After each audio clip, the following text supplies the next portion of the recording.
जय गुरुदेव। और दोस्तों, मेरे चैनल सिद्ध सावर मंत्र में आपका एक बार फिर से हार्दिक स्वागत है। और देखिए, आज की वीडियो में मैं आपको जो बताने वाला हूँ वो बहुत एक महत्वपूर्ण बातें हैं, क्योंकि मुझसे बहुत बार कमेंट करके भी और मैसेज करके भी ये कहा गया है कि जो सूर्य ग्रहण पड़ने वाला है वो सूर्य ग्रहण में हम साधना कैसे करें या कैसे मंत्र सिद्धि करें या फिर साबर मंत्रों का जाप हम कैसे करें।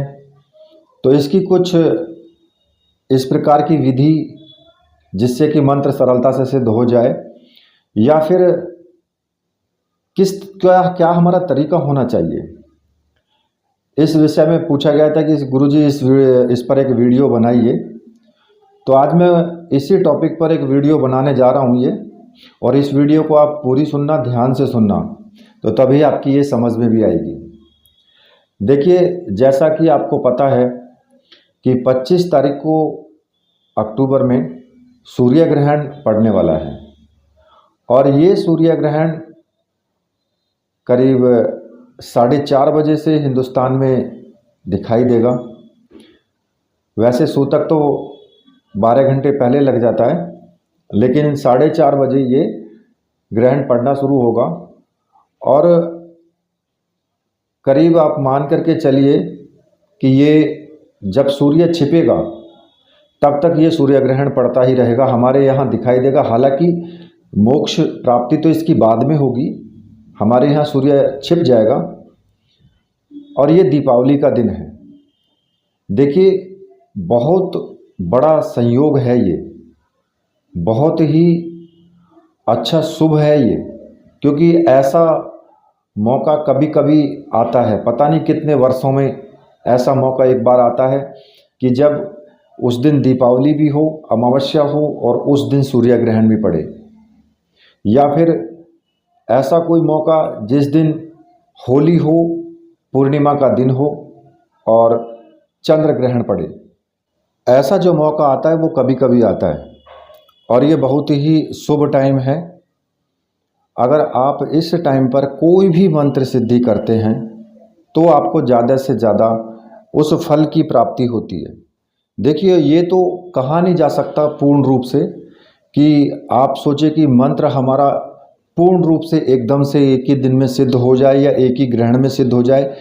कुछ मंत्र होते हैं जो पूर्ण रूप से एक ग्रहण में ही सिद्ध हो जाते हैं, लेकिन कुछ ऐसे भी होते हैं कि जो पूर्ण रूप से सिद्ध नहीं हो पाते, लेकिन फिर भी उसमें आपको फल की प्राप्ति तो होती ही होती है। मान लिया कि कोई आपने रक्षा मंत्र सिद्ध किया और उस रक्षा मंत्र का जाप आपने पूरे ग्रहण काल में किया, तो आपको वो रक्षा मंत्र, ये जरूरी नहीं है कि बहुत तीव्र तरीके से सिद्ध हो जाएगा, लेकिन सिद्धि आपको जरूर प्राप्त होगी। चाहे थोड़ा कम रह जाए, लेकिन सिद्धि जरूर मिलेगी और वो मंत्र अपना काम करेगा ही करेगा।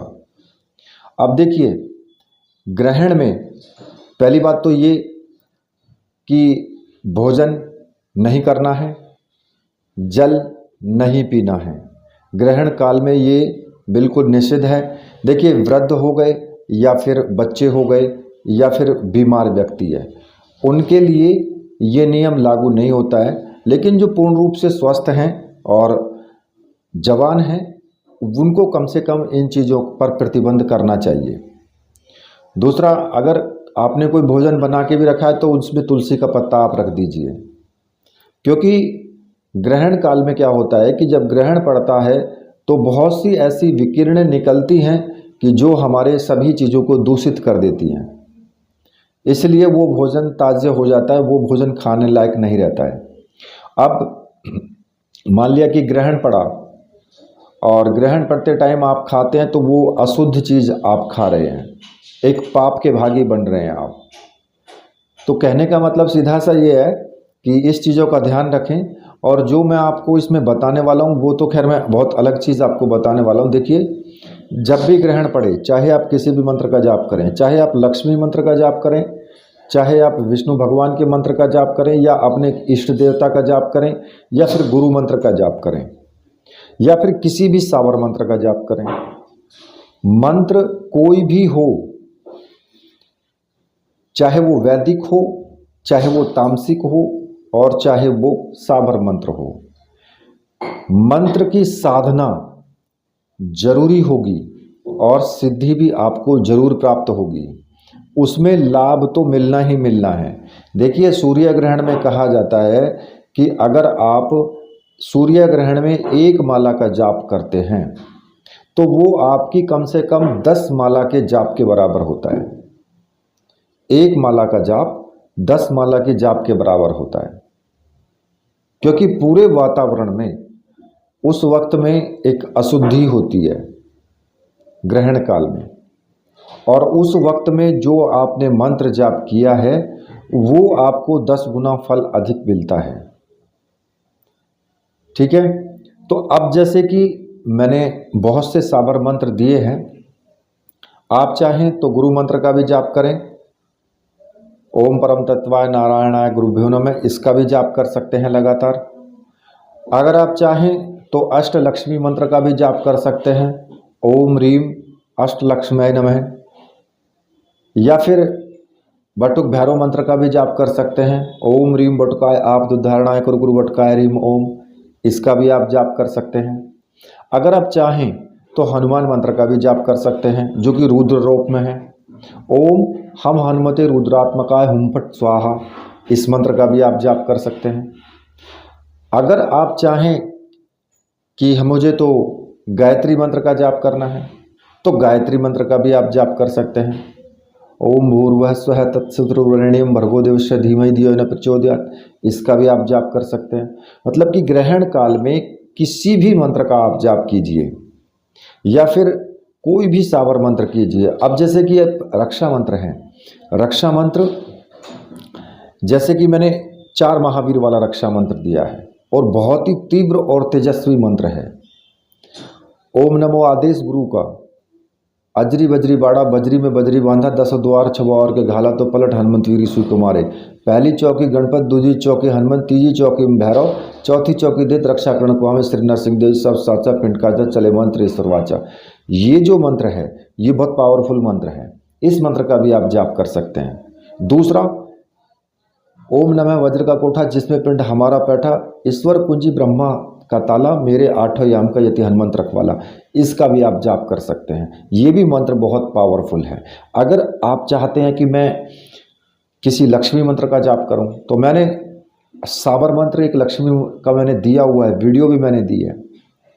ओम सागर सुधा नारायण की प्यारी चंद्र भ्राता की सौगंध हाजिर हो, सिर्फ ये मंत्र है, इस मंत्र का भी आप जाप कर सकते हैं। ये लक्ष्मी जी का साबर मंत्र है और साबर मंत्र बहुत तीव्रता के साथ कार्य करते हैं। ग्रहण काल में हमेशा साबर मंत्र अधिक जपे जाते हैं। या फिर एक साबर मंत्र मैंने और भी दिया हुआ है जो कि ज़्यादातर लोगों के सामने वो नहीं आया है, और वो साबर मंत्र ऐसा है कि कहीं पर भी किसी भी शक्ति को वो बांध सकता है।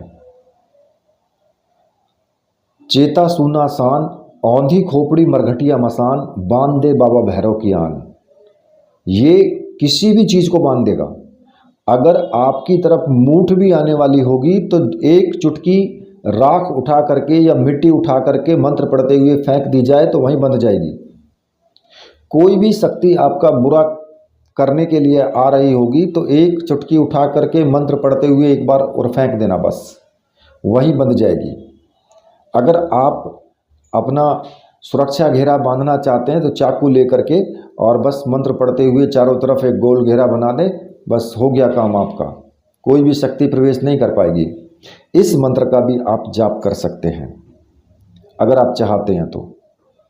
ठीक है, अब दूसरे हनुमान मंत्र भी मैंने दिए हैं कि जय हनुमान 12 वर्ष का जवान, हाथ में लड्डू मुख में पान, हाँक मारा ताए बाबा हनुमान, मेरी भक्ति गुरु की शक्ति, फरो मंत्र ईश्वरवाचा, इसका भी आप जाप कर सकते हैं। ये हनुमान जी का सावर मंत्र है। खैर देखिए, मंत्र तो मैंने बहुत सारे दिए हैं, बहुत मंत्र दिए हैं। किसी महाविद्या का भी आप मंत्र जाप कर सकते हैं इसमें। अब जितना आप मंत्र जाप करेंगे उतना ही आपको फायदा होगा, उतना ही मंत्र आपका शक्तिशाली होगा, चाहे वो कोई भी मंत्र हो। साबर मंत्रों के बारे में ये कहा जाता है कि साबर मंत्र तीव्रता के साथ सिद्ध होते हैं, जल्दी सिद्ध हो जाते हैं।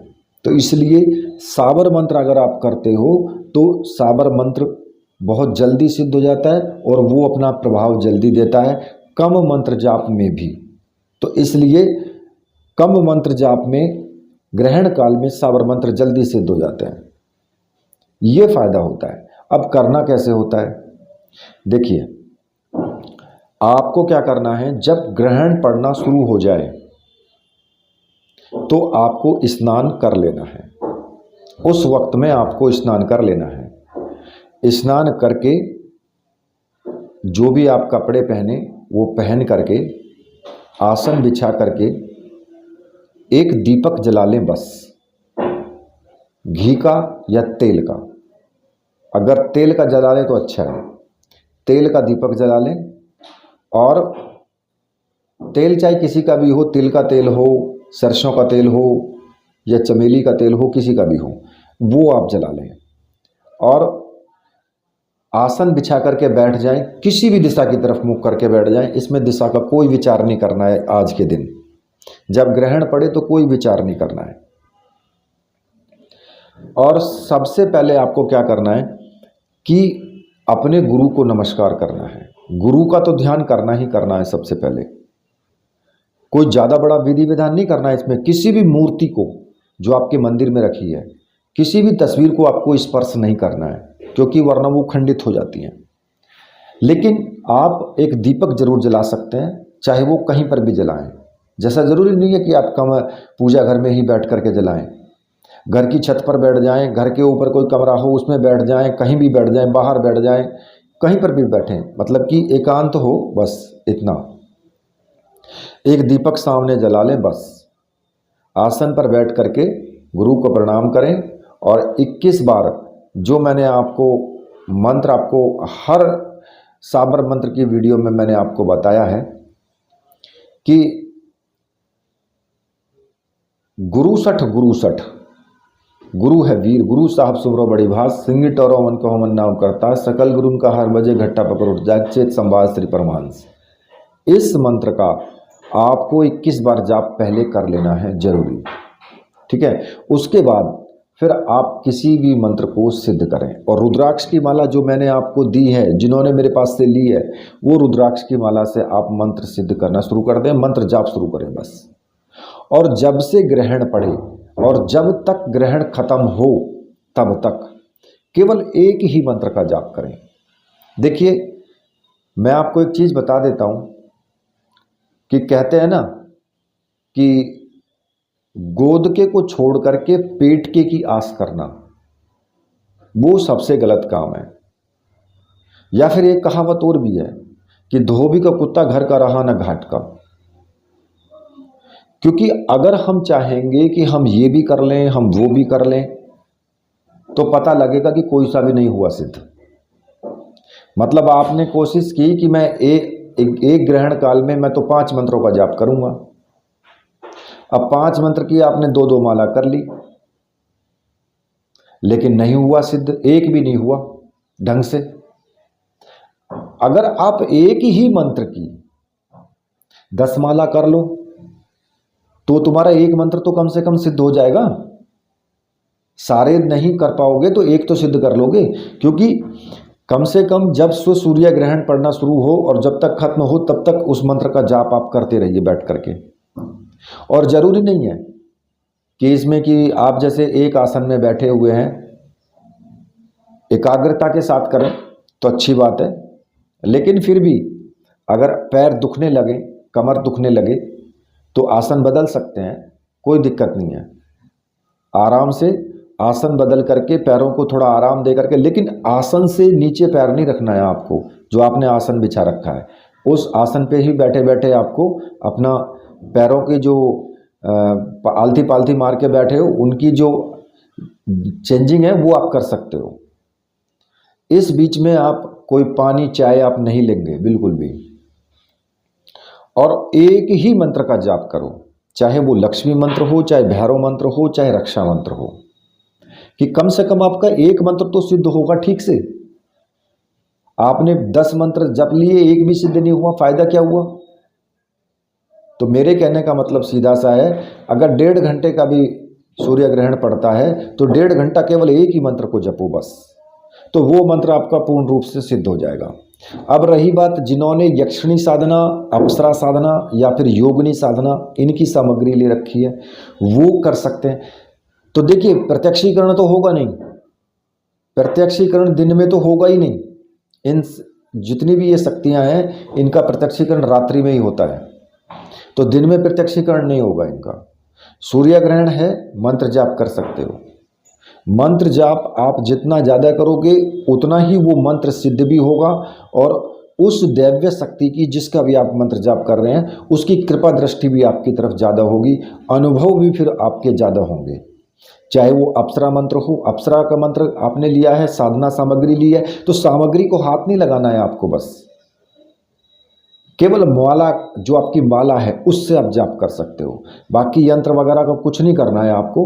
चाहो तो यंत्र के ऊपर पूजन कर सकते हो, एक पुष्प चढ़ा सकते हो, बस, और कुछ नहीं, केवल मंत्र जाप करना है। चाहे वो यक्षिणी का हो, योगिनी का हो या अप्सरा का हो, किसी का भी हो, चाहे वो साबर मंत्र हो, चाहे वो आपका वैदिक मंत्र हो, जिस मंत्र से भी करते आए हो उसी मंत्र से करो। और ये जो जितनी भी ये शक्तियां हैं, जैसे कि अप्सरा, योगिनी, यक्षिणी या गंधर्व कन्या, इनकी जो साधनाएं हैं वो रात्रि काल में जब आपका चंद्र ग्रहण पड़ता है, ये टाइम इनके लिए उपयुक्त टाइम है।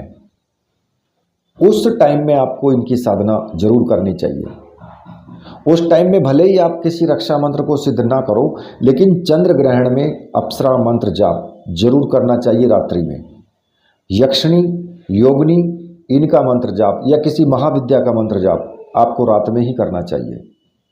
हालांकि दिन में भी करोगे सूर्य ग्रहण में फल तो प्राप्त होगा, सशक्तता तो आएगी मंत्र में, लेकिन प्रत्यक्षीकरण में संदेह हो जाता है। दिन में नहीं होता, होगा रात्रि में ही। हाँ, फर्क इतना है कि अगर आपको अनुभव नहीं हो रहे हैं, मान लिया कि आप रात्रि में साधना कर रहे हैं अप्सरा की, आपको कोई अनुभव नहीं हो रहे हैं, तो आप सूर्य ग्रहण में इस मंत्र जाप को करो इसको। तो क्या होगा कि फिर जब आप मंत्र जाप करेंगे रात्रि में सूर्य ग्रहण के बाद में, तो फिर आपको अनुभव होंगे, और प्रत्यक्षीकरण की जो स्थिति है वो भी ज़्यादा हो जाती है मंत्र जाप करने से ग्रहण काल में। ठीक है, तो ये जो छोटा सा मैंने आपको बताया है ग्रहण के विषय में, कि ग्रहण में आपको सिर्फ क्या करना है कि आपको केवल मंत्र का जाप करना है, कोई पूजा पाठ नहीं करनी है, कुछ नहीं करना है, सिर्फ एक दीपक जला लेना है बस, और वो भी तेल का। ठीक है, क्योंकि ये जो वातावरण होता है ग्रहण काल का, इसमें अशुद्धि होती है चारों तरफ, शुद्धता का तो कोई मतलब ही नहीं होता। तो इसलिए आप तीव्र चीज को जलाइए, जिससे कि तीव्रता के साथ में कोई भी शक्ति हो वो तीव्रता के साथ में चले। वो तेल का दीपक जलाने से चलेगी, ना कि घी का दीपक जलाने से। तो इसलिए तेल का दीपक आपको लगाना है, और माला चाहे आपकी रुद्राक्ष की हो, रुद्राक्ष की है तो रुद्राक्ष की से जाप कीजिए। मतलब कहने का ये है, आपके पास कोई भी माला है, जाप उसी से कीजिए, बस मंत्र जाप होना चाहिए। और अगर माला एक भी आपके पास नहीं है, तो फिर जब ग्रहण पड़ना शुरू हो तब से लेकर के और जब तक ग्रहण पड़े तब तक आंख बंद करके और बिना माला के ही मंत्र जाप करो, चाहे वो कितना भी हो। जरूरी नहीं है, कोई गिनती नहीं करनी है। जब तक ग्रहण खत्म हो तब तक मंत्र जाप करते रहो। टाइम के अनुसार करो कि इतने टाइम से लेकर के मुझे इतने टाइम तक ग्रहण चलेगा, तो इतने टाइम तक ही मंत्र जाप मुझे करना है, कोई माला की आवश्यकता नहीं। ठीक है, ऐसा भी कर सकते हो। तो ये जो ग्रहण है, ग्रहण काल में बहुत अच्छा टाइम है, और बहुत अच्छे टाइम के अनुसार आप इसका सदुपयोग करें बस ज़रूर, क्योंकि ऐसा टाइम बार बार नहीं आता है। इसलिए वीडियो मैंने बना दिया है। जिन्होंने वीडियो पूरा देखा है उनके समझ में भी आ गया होगा, और जिन्होंने नहीं देखा है वो तो फिर घूमते ही रहेंगे। इसी के साथ अब मैं वीडियो को यहीं पर समाप्त करता हूँ। मेरे साथ बोलिए, बोलिए वीर बजरंगबली हनुमान जी महाराज की जय, बोलिए मेरे परमहंस गुरुदेव की जय।